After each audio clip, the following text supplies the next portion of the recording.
Transportation officials in Hillsborough County are still in the early phases of figuring out the future of high-speed rail in the Tampa Bay area. Yeah, and today they heard more about what it's going to take before it can actually happen. ABC Action News reporter Eric Waxler with the story.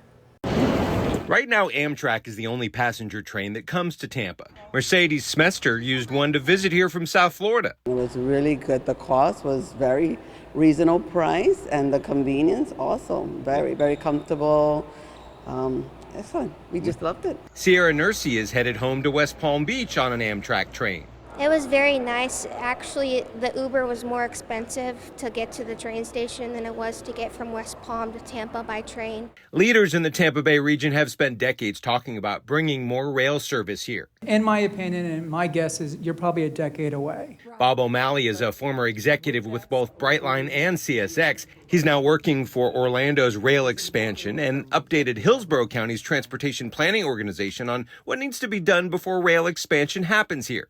There's still things that you can be doing now, and there's still things that you should be doing and that you actually are already doing, whether intercity rail ever comes here or not. O'Malley says that includes extending streetcar service and improving bicycle and pedestrian lanes so people have more options to get around once they arrive by train. Brightline is the biggest player in the state when it comes to a light rail system, and they just set a record in July with 143,000 long-haul riders. Brightline runs between Miami and Orlando, and there are plans to extend it to Tampa. However, how and when that will happen is still unclear. So is the cost to taxpayers. I think if we invest in rail, people will see it, see the convenience of it, be open to it, maybe my generation, younger generations, and I think we'll see it as being more successful. Other projects that have to happen before Brightline comes to Tampa include the planned expansion of I-4 and existing rail lines in Orlando. But some question if it's all worth it. Trains used to be the most accessible, affordable form of transportation there was.